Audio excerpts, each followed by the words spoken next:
This is my 2023 Command Center for all my music production, virtual learning, Zoom calls, and everything in between. This is how I do it this year. Let me show you how I break it down right now. I'd apologize for any shakiness, but here we go. Starting from the top, we have, this is my Godox UL150 light. This is my key light. This is the first thing lighting the space. And then from this side, you have the Amaron P60X. That is kind of my side light. And then down here, you have a Amaron MX, I believe. Yeah, just in a kind of a warm orange glow. So that's my lighting. And let's go around and talk about the cameras, then we'll talk about the gear. So my main camera is the Sony A7 IV, and that's a Black Pro Mist 1/4 filter on the front of the lens. I have the audio adapter, and that audio adapter is going into the Deity S Mic 2. The Deity S Mic 2 is actually coming and piping into this down here.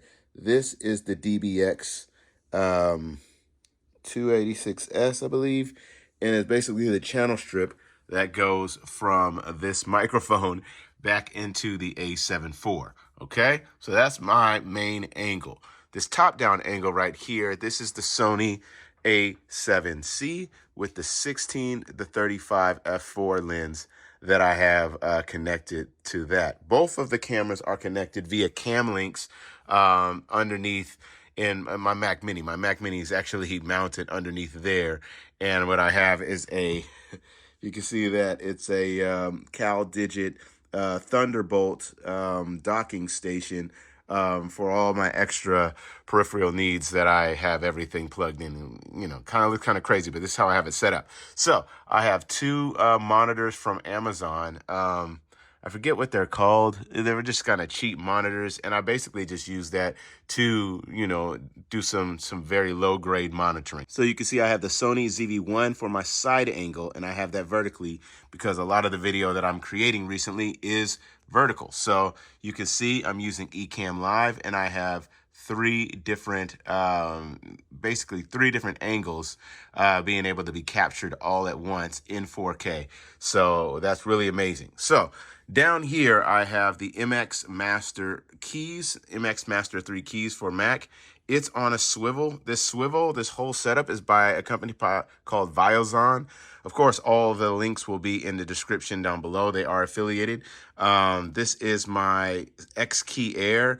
Sorry, this is the X Key, not the X Key Air. This is the 37 key.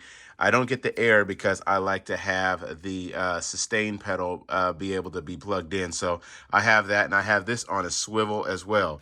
Of course, I keep a red Sharpie just in case I have some notes I want to jot down. This is the Tula mic I use, and I plug that into this, which is the Teenage Engineering OP1 Field. So I have that connected from USB to USB-C to USB-C, and that's able to sample my voice. And I love the fact that this has a noise cancellation feature. So if I hold that down for a few seconds, it will cancel the background noise. So if I'm just doing oohs and ahs in my tracks, it's coming from this guy right here. So yes, I have the OP1 Field, and then I have the iPad Mini 6. And a lot of people ask, Henny, I thought you had the M1 iPad as well. I do have the M1, fully maxed out M1 iPad Pro, but for my production needs and for sizing, the iPad Mini 6 has been amazing, and I take it with me everywhere. Video coming soon on how I pack that up for trips and when I'm on the go. I have the Stream Deck XL, and this is the way I, basically change all my angles in Ecamm Live. This is a MagSafe charger for my iPhone 14, which I'm recording on now. And this is the OB4 from Teenage Engineering, a really kind of magic portable speaker, boombox, Bluetooth speaker thing. So, and then I have the MX Master 3 mouse, and that is basically controlling the Mac Mini, but it can also control the iPad Mini. So this is basically my command center. And then I have the Teenage Engineering TX6. This is a 12-channel mixer. You can see it's very small, very portable, very premium. And I love the products from Teenage Engineering.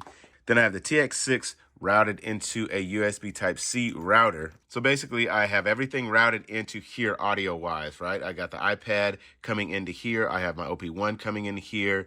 And then I can take this, and this is routed into an Apogee Boom that's basically mounted underneath my desk for the audio coming into my Mac Mini. So I do have two audio interfaces running to be able to do everything in real time without any latency. So that's basically how I have all of this set up. It's been working really good for me to do my Zoom calls, be able to do virtual teaching, and to be able to do all this music production on a daily basis. So, and for those of you who want to know, I do use my iPad Pro all the time. This is basically my video editing machine. So that is the machine that I use for video editing, and, you know, basically that's what I do mostly on that nowadays. Yeah, if you have any questions about any of the gear here, you know, for my headphones, I'm using the Shure Ionic 50s. These are still holding me down. And yeah, for the most part, this is how I have it set up every day. And this is how I'm rocking. I believe I captured everything here. Yes, I believe I did. So yeah. So I hope you got an understanding on why I'm kind of setting things up the way I am.